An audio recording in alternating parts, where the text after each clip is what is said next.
This man is about to be dropped the height of a 12-story building,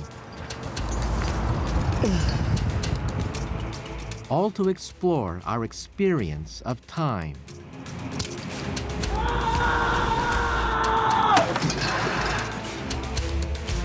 Time drives every second of our lives in ways we can scarcely imagine.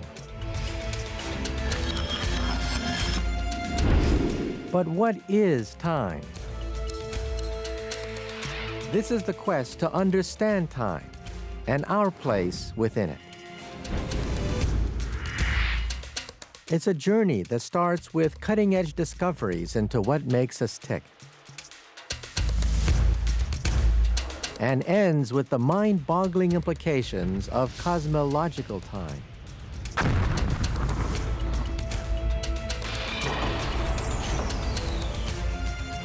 It's a journey that reveals something extraordinary. The more we understand time, the more we find that it is time that makes us uniquely human.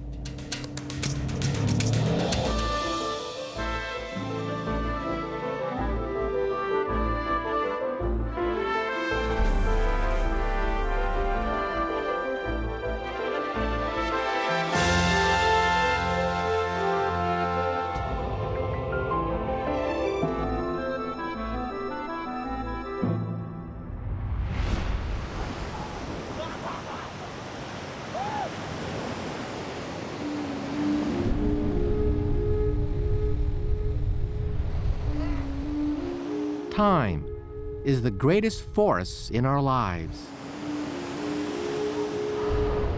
It drives us all.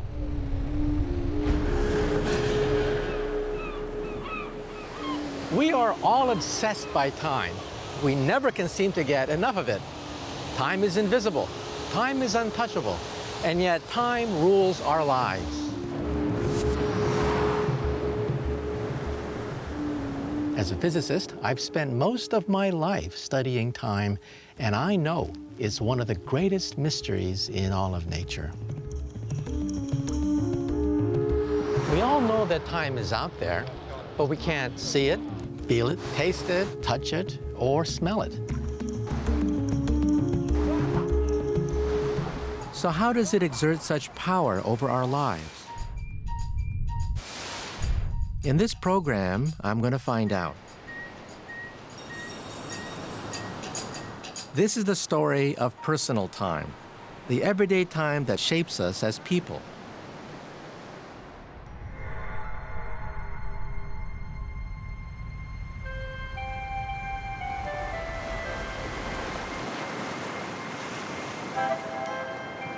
It's midnight on Newport Beach, just outside Los Angeles. I've come here to experience a remarkable feat of timing.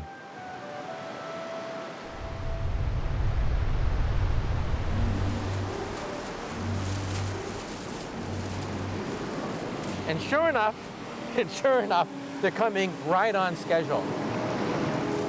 These fish, called grunions, are arriving here on this beach, on this night, within a precise 2-hour window.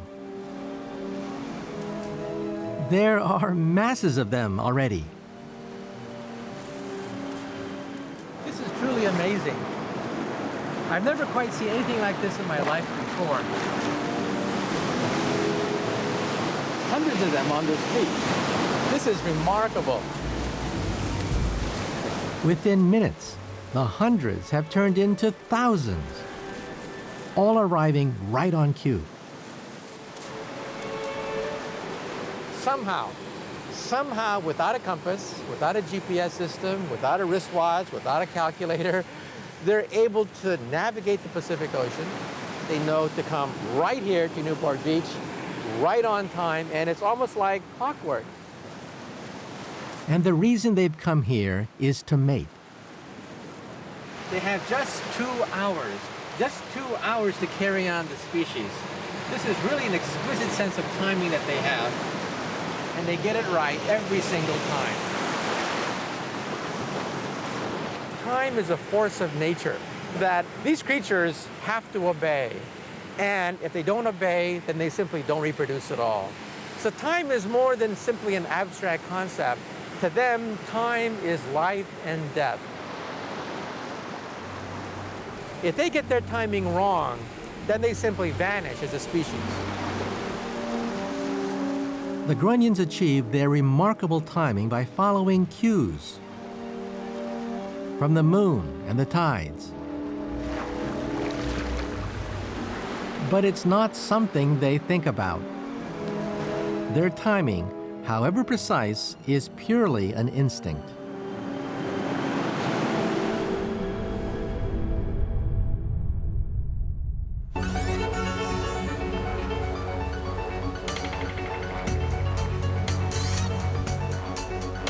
But surely, we humans are different from the Grunions. We do what we want, when we want. We are separate from the animals. We think about time. We know about time. Our timing, surely, is driven by choice, not instinct. But is it possible? Is it possible that we might be hardwired and not even know it?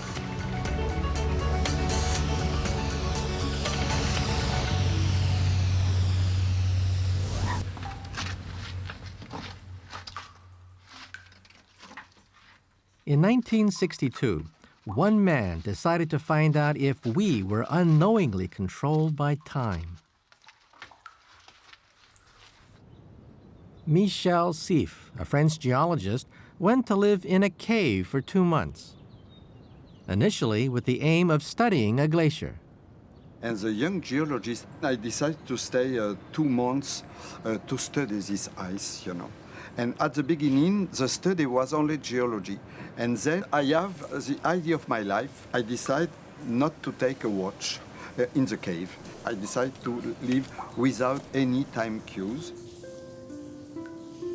The decision to live without a watch, completely alone, was the beginning of a groundbreaking series of experiments. I decided to live following my feeling of hungry, my feeling of going to sleep. In the cave, it's always dark. Then your body follows its own sense. Isolated in his own world of time, Michel reported everything he did to a surface team. And I decide to call them when I wake, when I eat, when I make pee-pee, and when I go to sleep. Déjeuner, menu 211. It wasn't long before Michel had completely lost track of time. As soon as you pass the first night in the cave, you're lost in time.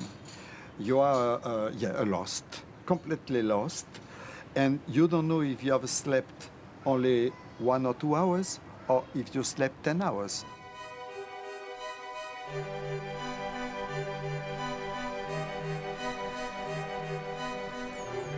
Despite the fact that Michel had lost track of time in his mind, the data on the surface began to reveal a pattern. Even after months of isolation, his body continued to follow a roughly 24-hour cycle of sleeping and waking.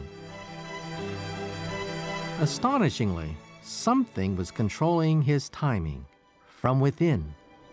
The main result of the experiment was that human has a body clock, independently, completely independent from the Earth's cycle.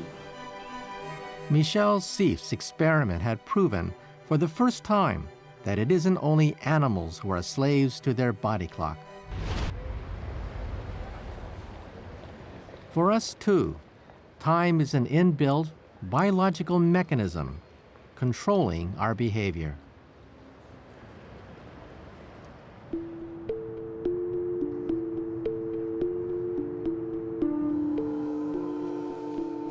It makes sense to me that our sleeping and waking would be controlled by the body clock. But since Kaku's experiment, scientists are discovering that time plays a much bigger part than we'd ever realized.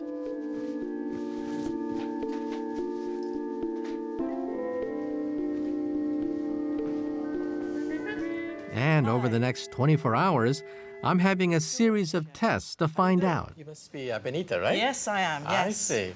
So you'll be the one administering this battery of medieval tortures, I understand. Hopefully not that bad, Michio. No, what we're going to be doing today is looking at all the things within the body which change across the day but aren't as obvious as things like the sleep-wake cycle, which everybody knows. Pop that into your mouth, chew on it for a bit, see how far forward... Benita's going to look for the effects of time in everything. My stress hormones, Okay, thanks very much. my Pull up flexibility, as hard as you can. even my muscle strength. You tell me when it hurts. Beginning to hurt. Stop. Okay. Time runs through every aspect of our bodies. According to Benita, it affects just about everything we do.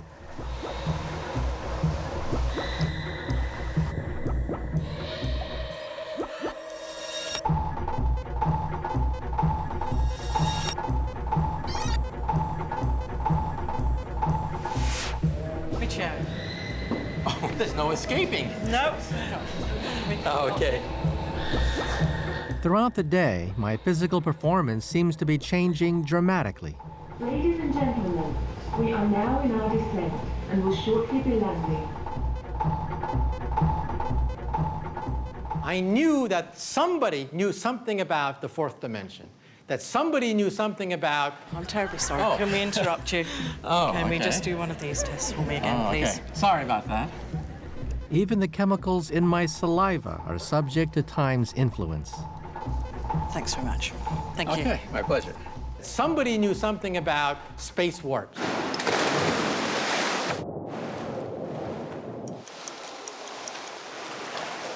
So, how did I do? Better that time. 15 seconds. Very Well good. done.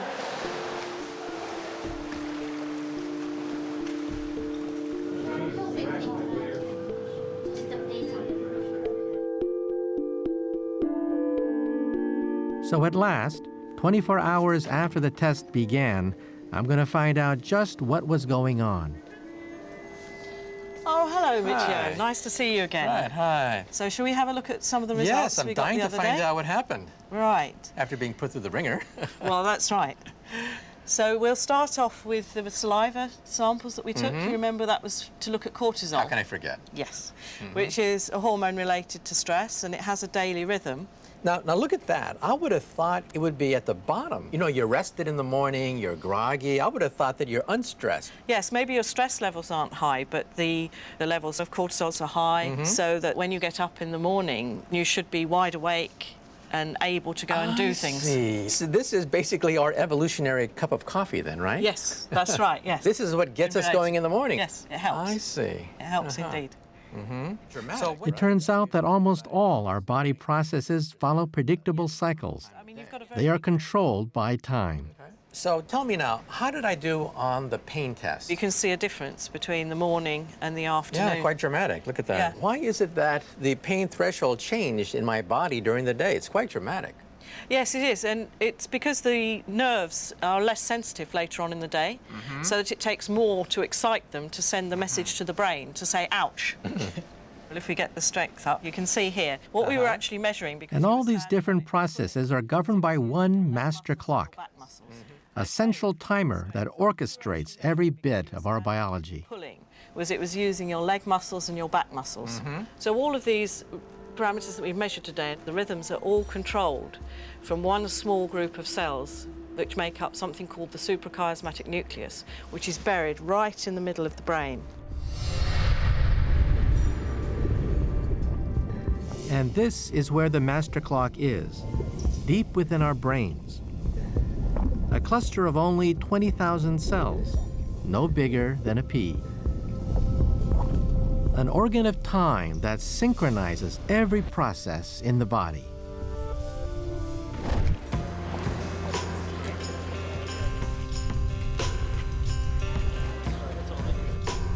Benita's experiment made me realize how utterly fundamental the body clock is. If it goes wrong, we're thrown completely out of sync with the entire world around us.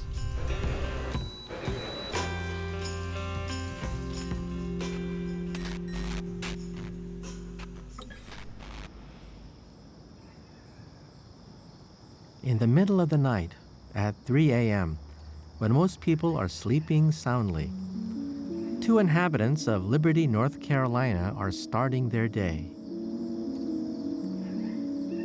My daughter and I have always gotten up early. For us, that means we get up, our normal getting up time or rising time is about 3:30. The oddity about it is that for us, sometimes it doesn't even matter how late we've been up the night before. We will still get up at that same time. Clay McQuarrie and his daughter Bethany wake up at this time, day in, day out. But they didn't choose this lifestyle.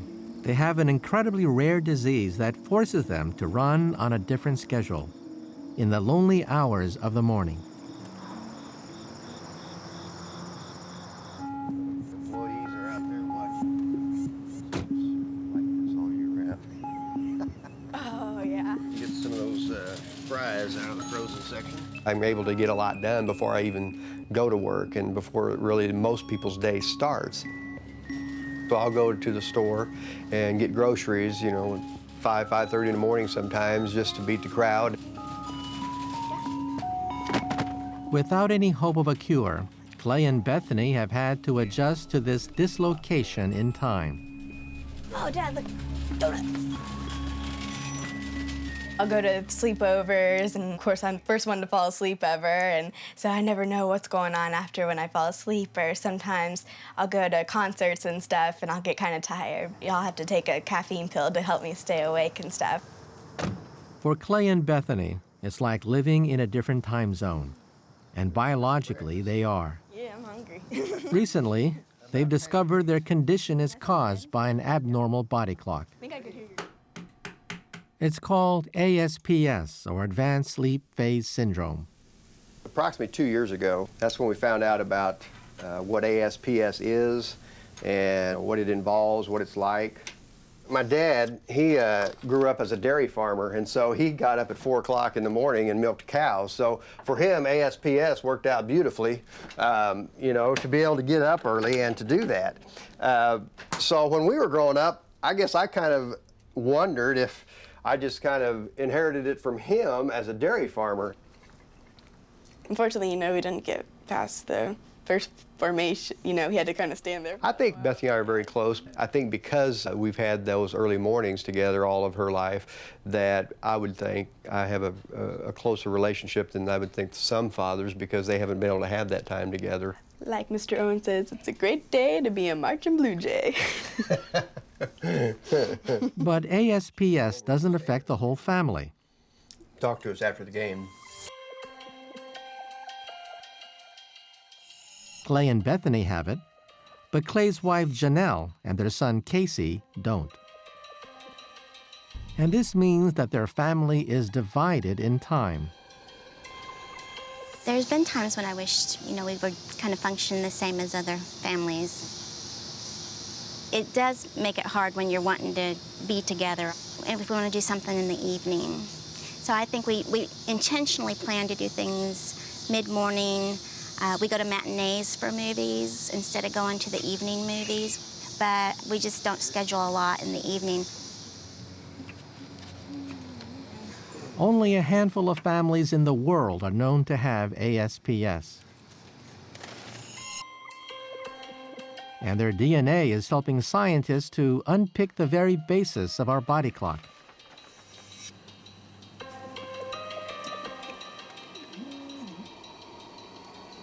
It turns out that our body's time is controlled by just a few genes.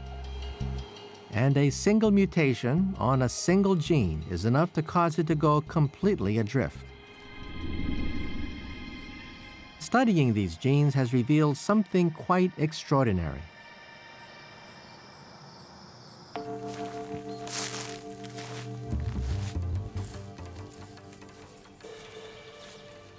These same few body clock genes seem to be present in all plants and animals, and this suggests they must be one of life's most fundamental building blocks. For me, I find it absolutely astounding that the biological clocks ticking away in my body are about the same as those of the grunion. Imagine, it's in the birds, in cows, flies, plants too, even bacteria. We all share the same biological mechanisms for time. So the rhythm of our daily lives comes from within us. Our fundamental experience of time turns out to be internal, written into the DNA of every single cell of our bodies. But in the past couple of 100 years, that's all changed.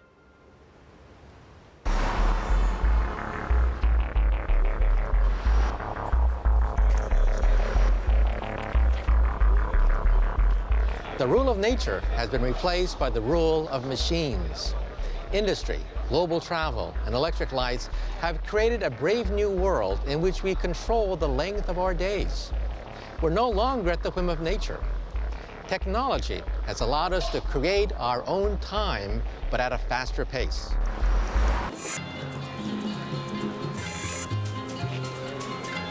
Now, from dawn to dusk, we are driven by time, by what feels like an external force relentlessly ticking off the seconds and minutes of our lives. But could even our sense of the march of time ultimately come from inside of us?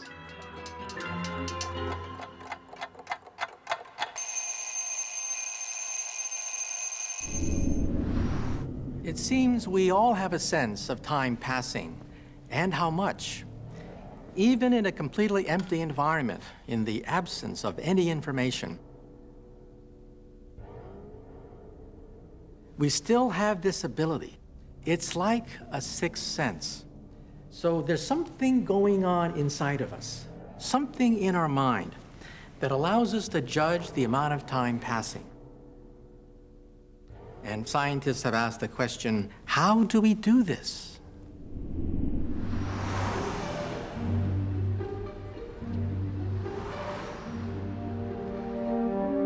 At Duke University in North Carolina, scientists have made an astonishing discovery.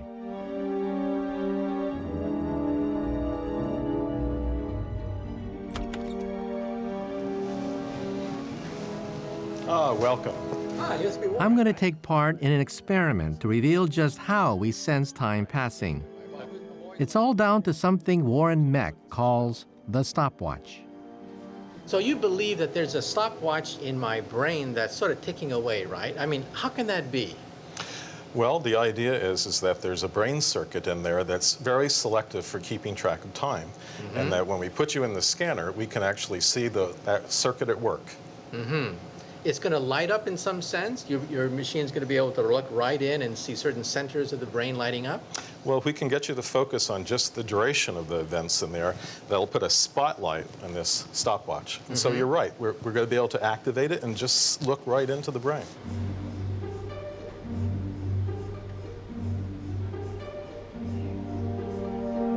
The hope is that Warren Meck and his team will be able to identify which area of the brain is active while I'm timing something. Michio, can you hear me okay? I'm going to have you respond to those duration stimuli as to whether they're shorter or longer. Are you ready? It's incredible to think it's actually possible to detect my experience of time passing.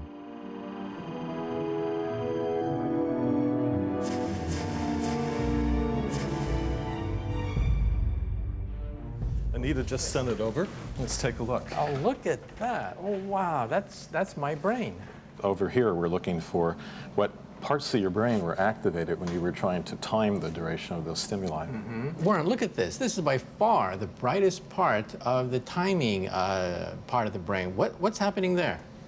Well, this is the front part of your brain where the critical part of the stopwatch is. It's astonishing. I'm looking at the very cells which sense time passing, seeing them in action. So this is what's beating then, right? There's a stopwatch is right there. Right. Now, what's inside there that is actually beating? Is it a chemical reaction? Is it a nervous reaction? And what is it inside there that's clicking away? Right. Well, there are thousands of brain cells inside of there that beat in a regulated fashion, and they serve as essentially the tick-tock of the stopwatch. So even this sense of time passing is embedded within the neurochemistry of our brains. A cluster of cells near the base of our brain releases a chemical that acts as a start signal. This then triggers a group of neurons at the front of the brain to fire together, but each to a different beat. And it's this pattern of beats that signals how much time has elapsed.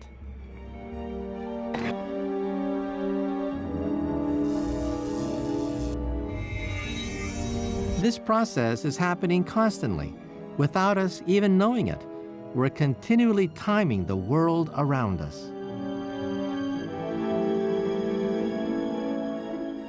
So if Warren is right, it means that he's been able to isolate the circuits that allow us to judge the passing of time.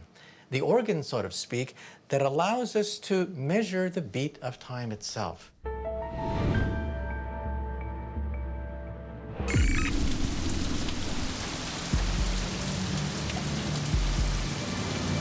The discovery of the stopwatch might even explain a bizarre phenomenon.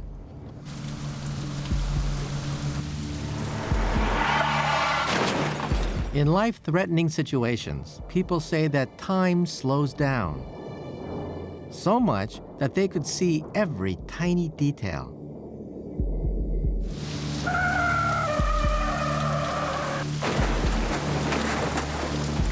The question is, does time really slow down? Or is it just imagined?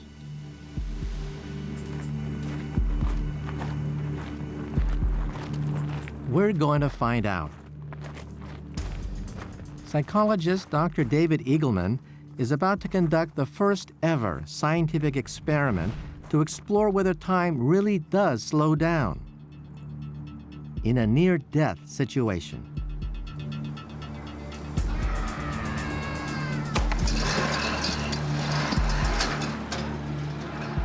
So in order to measure how fast people's brains are taking in information, we've built this device, which we call the perceptual chronometer. And the idea is that numbers flash very rapidly on this LED screen. They flash so rapidly that a normal brain under normal circumstances can't see what's being flashed here. But if time were running in slow motion, then you should be able to distinguish the numbers. Jesse Callis has volunteered to be our guinea pig. Can you see that there are numbers flashing on the screen here? Yes. Okay, these are flashing at a slow rate. If I speed this up, at some First, point, David has to make sure that Jesse can't read the numbers when time is running normally for him. that it's very difficult to read what the numbers are. Yes, Maybe very impossible. difficult. Okay, and so are you able to read what's on the screen now? Yes. How about now? Yes. Okay. And here, can you read the number at all? No, not at all. Okay. Let's just do this number here. Yeah, great. Is that too tight? No, go ahead. Okay. There's no way to fake this test because if time is not running more slowly, they can't see the sequence.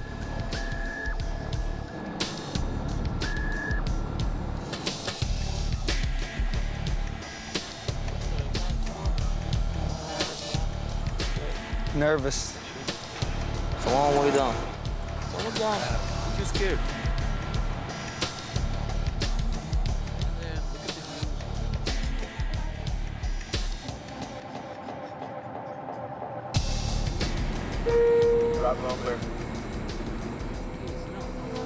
Jesse is about to free fall from a height of 33 meters, 12 stories above the ground. The question is, will he be able to read the number on the way down?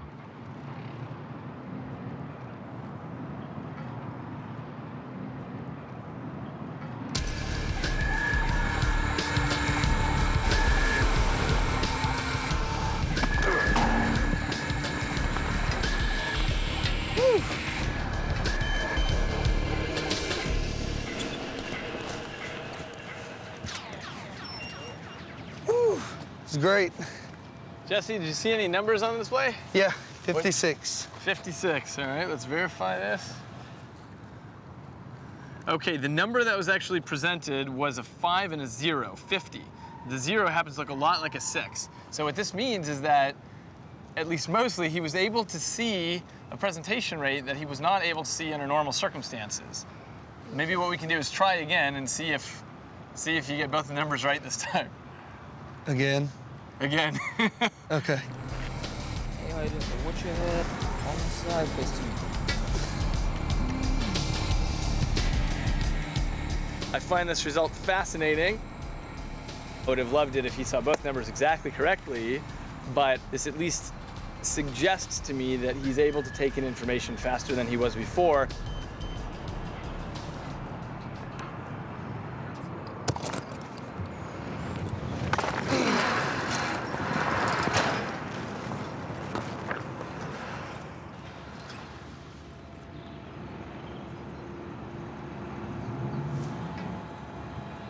'96.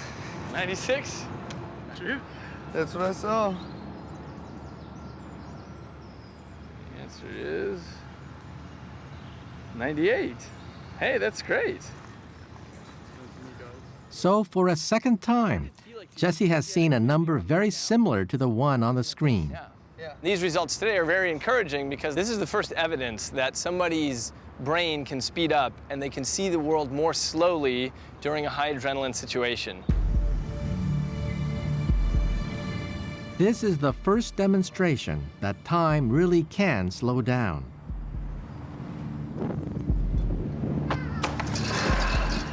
But how?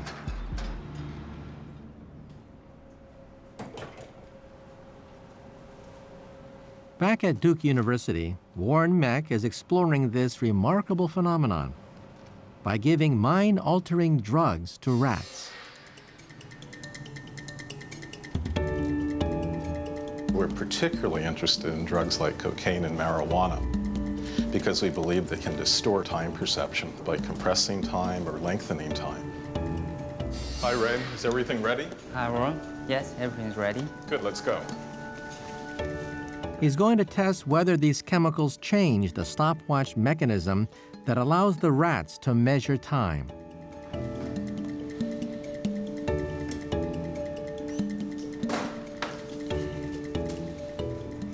So the rats have had their drugs for about 20 minutes now.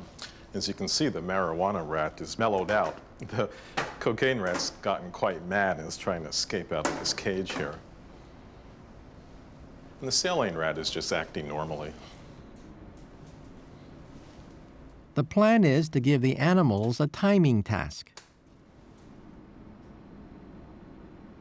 The rats have previously been trained to measure time precisely. If the rat presses a lever after 12 seconds, he gets the reward of a food pellet. But if he's too early or too late, he gets nothing.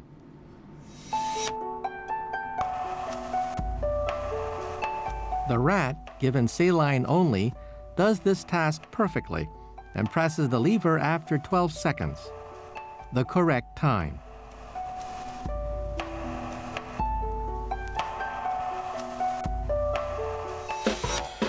Next, the rat on cocaine.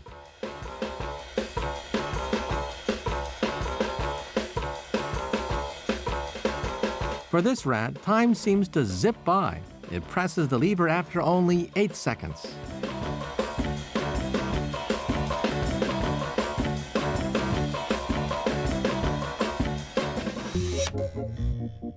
And lastly, the rat on marijuana.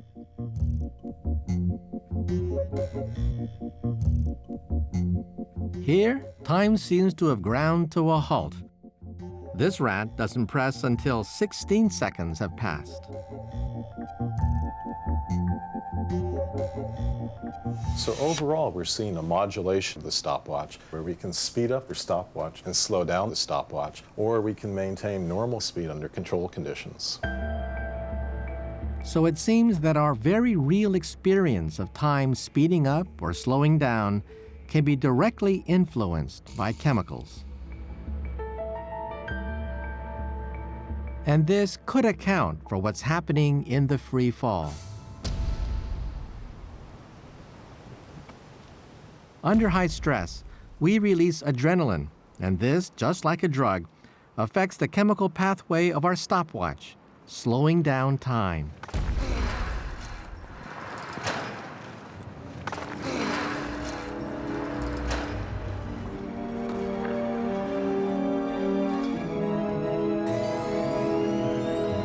It seems that even our sense of time passing, something that seems so much a part of the outside world, is an internal process, a fundamental part of our psychology.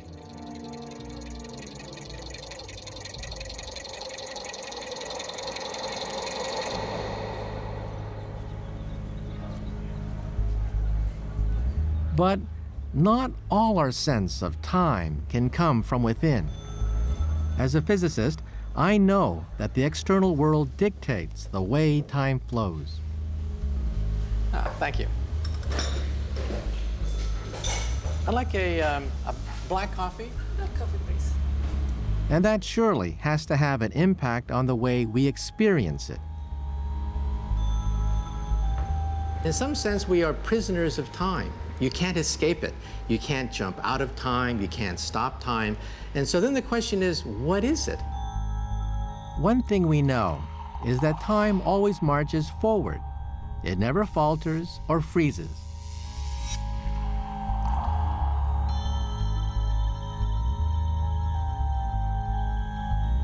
These rules seem obvious, but in fact, it isn't immediately clear how or why they come about.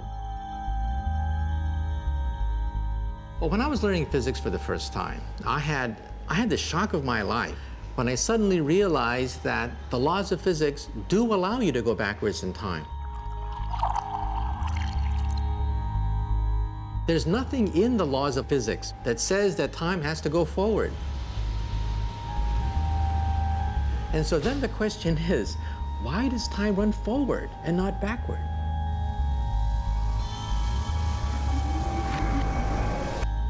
It is possible, technically speaking, that everything could be run in reverse.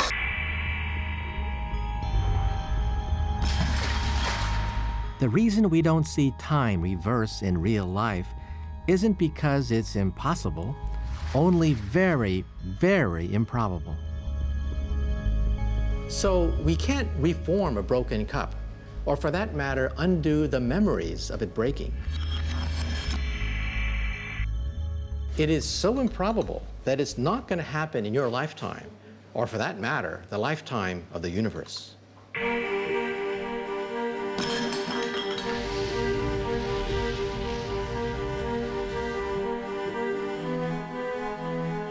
There's a remarkable consequence to this.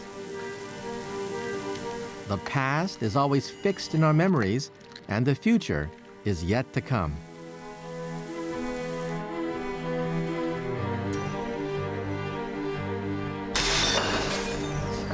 And this creates our crucial human awareness of the arrow of time, of past, present, and future.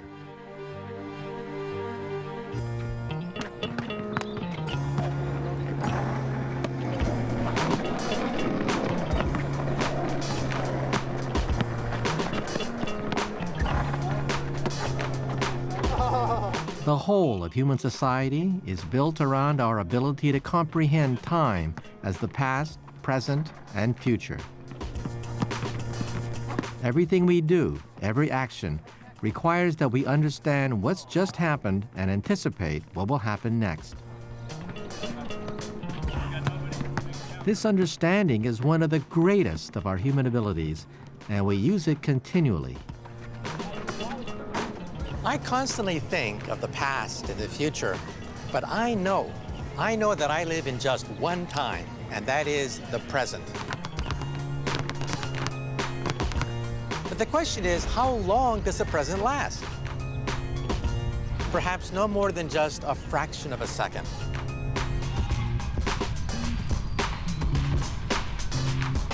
In our mental understanding of the present, perhaps it lasts just long enough for us to hold on to and join our thoughts. But imagine that was all you had, just the sliver of time that is the present, without any memories of the past, nor expectations of the future. What would it mean to have no place in time?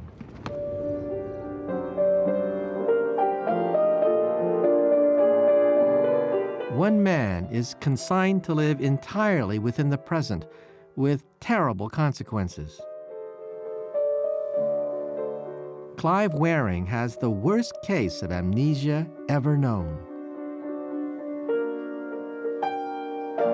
20 years ago, he lost his memory, and now his wife, Deborah, is the only person he recognizes.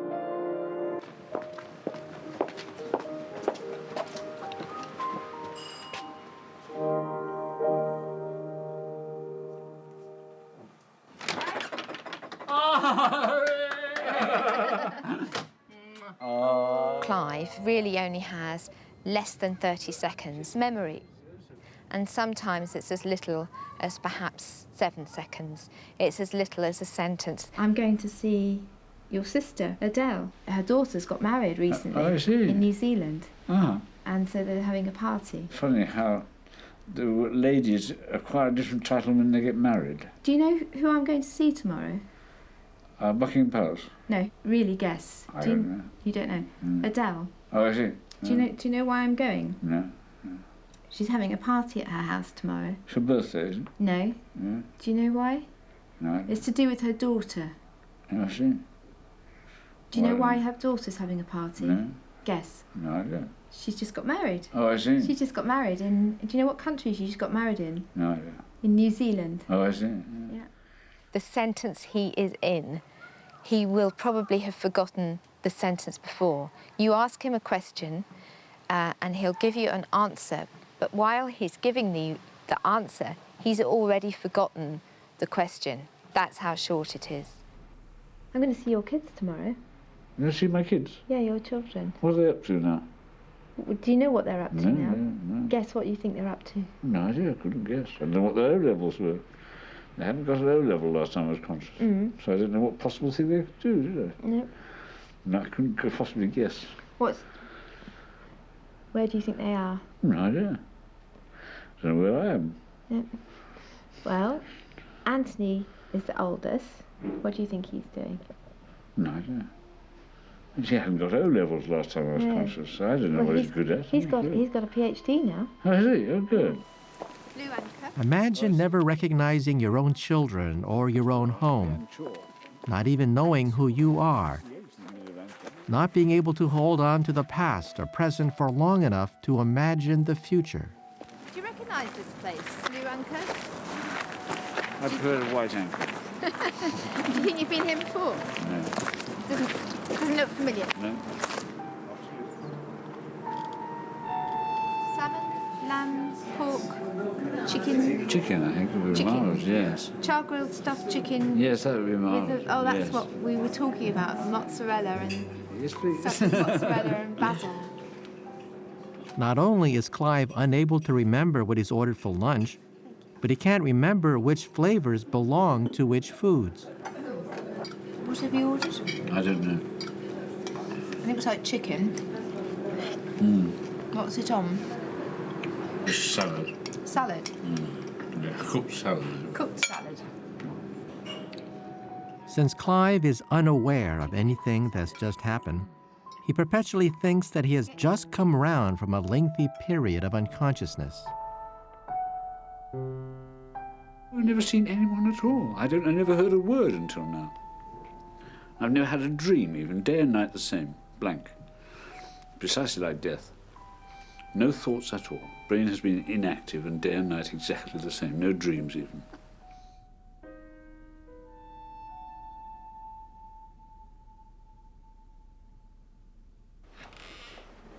Every time he sees Deborah, he believes it's the first time in years. He's stranded, if you like, on this tiny scrap of time. He has no past that he knows about, and he has no specific idea of the future. All he has is void behind him. Must be like death. I've never seen a human being before, never had a dream or a thought. The brain has been totally inactive, day and night the same. No thoughts at all. As far as I'm concerned, the doctors have been totally incompetent. I've never seen a doctor the whole time. Oh, look, it's come.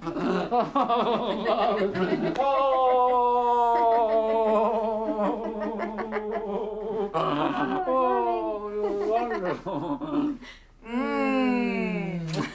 That was a very musical kiss. I'm dizzy. I don't know which part of the room I'm standing in anymore.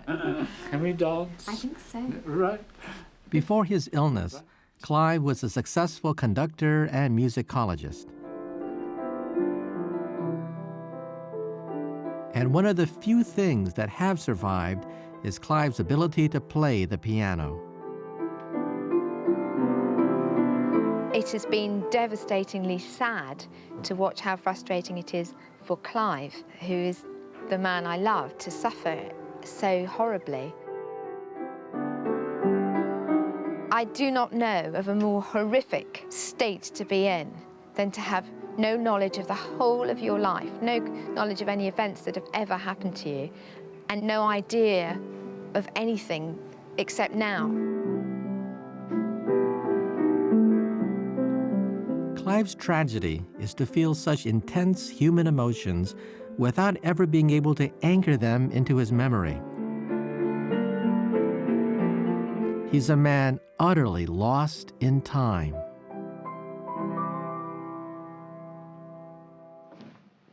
Bravo, Tom. Very good.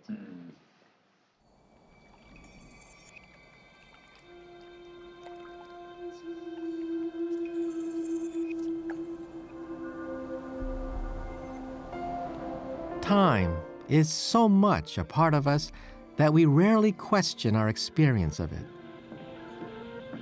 Yet it's knitted into the fabric of our being, and without it, our ability to live a normal life is destroyed. All this adds up to a uniquely human experience that has made me think about time in an entirely new way. As a physicist, I've been trained to believe that time is mechanical, it's objective. Time beats at definite rates throughout the universe. But in the end, as a human being, I've come to realize that time is also intimate. Our perception of time can change. Time can speed up, time can slow down. So in the end, time is very personal.